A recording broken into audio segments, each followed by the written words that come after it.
Good evening बच्चों। आज हम देखेंगे मेरी स्मृति कविता। मेरी स्मृति कविता ये डॉक्टर श्रीवास्तव जी की है। डॉक्टर श्रीवास्तव जी ने इस कविता में अपने गांव के बारे में चर्चा की है। उनके गांव में होने वाले बदलावों के बारे में बताया है। उनका कहना है कि गांव में जो मौसम पहले थे आज किस तरह बदल चुके हैं। उन मौसम की चर्चा करते हुए कवि ने मेरी स्मृति मेरी यादों के बारे में इस कविता में चर्चा की है। तो हम लोग एक एक पंक्ति देखेंगे। जैसा कि हम सब जानते हैं ये कविता हाइकू विधा से ली गई है। हाइकू विधा की एक बहुत बड़ी खासियत होती है कि वो 7 अक्षरों से ज़्यादा नहीं होती है। इसकी हर एक लाइन 7 अक्षरों से बनी हुई है। तो हम लोग देखेंगे कि हमारी मेरी स्मृति में कवि ने अपने गांव की चर्चा की है। गांव की चर्चा किस प्रकार है उसके बारे में हम देखेंगे। गई है पिकी प्रतीक्षारत पुनः आम्र शाखाएं, माने पक गए हैं कौन आम के पेड़ पे आम लदे जो हैं वापस से पक गए हैं और हम लोग वापस से इंतज़ार कर रहे हैं। पुनः प्रतीक्षारत माने इंतज़ार करना, वापस से इंतज़ार कर रहा है कौन आम का पेड़, और आम के पेड़ पर जो लदी हुई आम है वो वापस से पक गए हैं। तो हम अगली पंक्ति देखेंगे। महुआ खड़ा बिछा श्वेत चादर किसे जो होता, माने महुए का पेड़, हम लोग सब जानते हैं महुआ एक पेड़ होता है जिसके अंदर एक छोटा छोटा फूल होता है, उसके फलों को खाया जाता है। गांव में भी महुए का बहुत प्रकार का यूज़ किया जाता है, उसकी शराब बनाई जाती है, पकवान बनाए जाते हैं। कहा जाता है महुआ बहुत ही फ़ायदेमंद होता है। महुआ का जो बना हुआ फ्रूट्स होता है, कहा जाता है गांव में जो महुआ होता है उसकी बनी हुई पूड़ियाँ, उसके गुलगुले बहुत स्वादिष्ट होते हैं, उसमें शक्कर की ज़रूरत नहीं होती है।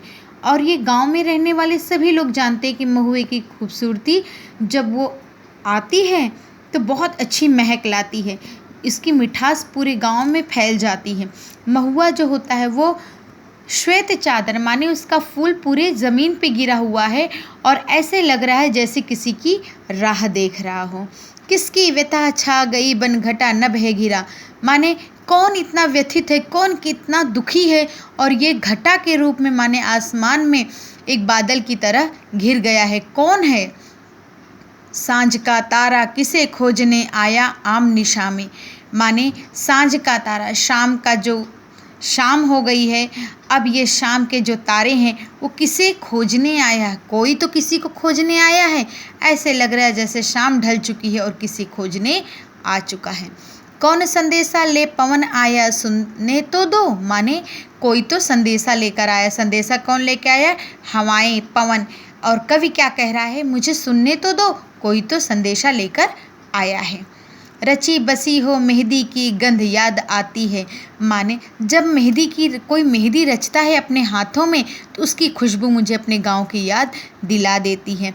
ऐसे लगता है जैसे मेरे गांव की खुशबू, उस मेहंदी की खुशबू मुझे हर पल याद कराती रहती है, मेरे जहन में याद रहता है।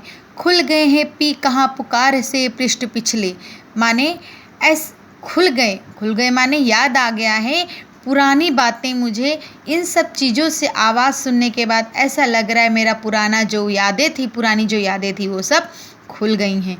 कटे बिरछी गांव के दोपहर खोजती साया, कटे बिरछी माने पेड़, जो पेड़ हैं वो काट दिए गए हैं और काट देने के बाद जब अब चारों तरफ तो धूप ही धूप हो गई है, इसलिए कवि ने कहा है अब तो हर जगह पर पेड़ को काट दिया है तो छाँव कहाँ से मिलेगी, इसलिए कहा है पेड़ को काट देने के बाद लोग साया ढूंढ रहे हैं, माने छाँव ढूंढ रहे हैं। गांव मुझको मैं ढूंढता गांव को खो गए दोनों, माने मैं जब शहर से गांव में गया तब मैंने गांव को ढूंढा पर गांव मुझे नज़र नहीं आया और गांव मुझे ढूंढता है और मैं गांव को, दोनों एक दूसरे को ढूंढ रहे हैं पर दोनों भी एक दूसरे को नहीं पा रहे हैं। वर्षा की सांझ बजाते शहनाए छिपे झिंगुर, माने जब बारिश होती है तो उस समय हमारे झिंगुर की आवाज़ झिंग झिंग जो आती है ना वो हमें शहनाई की तरह लगती है, बट अब ऐसा लग रहा है जैसे वो भी चुप हो गई है। बजाने आई पिकी छिपी बांसुरी अमराई में, माने अब क्या हो गया है, अब बांसुरी की आवाज़ जो कोयल है वो भी ऐसे लग रहा है अमराई माने आम के बगीचे में अब बजाने के लिए आ चुकी है। फूल खिलता महक मुरझाता स्वप्न बनता, माने फूल खिल रहा है और खिलने पे और उसका महक जो है वो मुरझा गया है। ऐसे लगता है जैसे वो खिलकर सिर्फ एक स्वप्न के समान बन गया है। बड़े सवेरे उठ जाती चिड़िया जगाता कौन, माने बहुत सुबह में ये चिड़िया जग जाती, इन्हें तो कोई उठाने नहीं आता, इनके लिए कोई अलार्म नहीं बजाता, फिर भी ये बिना अलार्म के उठ जाती हैं। इनमें एक उत्तेजना होती है जो सुबह होते ही उस भोर की तरह, नए भोर की तरह वो उठकर काम पे लग जाती हैं। आए कोकिल धुन बंशी की गूंज बौर महके, माने कोयल आ गई हैं। कोयल बागों में अपनी बंसी की धुन, अपनी आवाज़ से, कुहू कुहू की आवाज़ से, जो गांव में आम के जो बौर लगे हैं, छोटे छोटे अभी जस्ट फल आ ही रहे हैं, उनकी आने की जो उत्साहना है वो कोयल सबको बता रही है कि अब आम आ चुके हैं, अब बौर लग गए हैं। और जैसा कि हम सब जानते हैं कि गर्मी के मौसम में जब आम लग जाते हैं हमारे पेड़ पे, तब कोयल हमारी कुहू कुहू करके चारों तरफ बताने लगती है, और जब मौसम भी बदलने लगता है तो कोयल इसका संदेश हमें देती है। कवि ने इस कविता के अंतर्गत हमें ये बताने का प्रयास किया है कि आज गांव भी हमारा एकदम शहर बनता जा रहा है, जिस वजह से हम गांव को भी ढूंढने जाएं तो गांव हमारा शहर जैसा नज़र आ रहा है और हम अपने आप को खो चुके हैं। और उस गांव की याद को दिलाने के लिए हमारे कवि ने मेरी स्मृति कविता की रचना की है। धन्यवाद।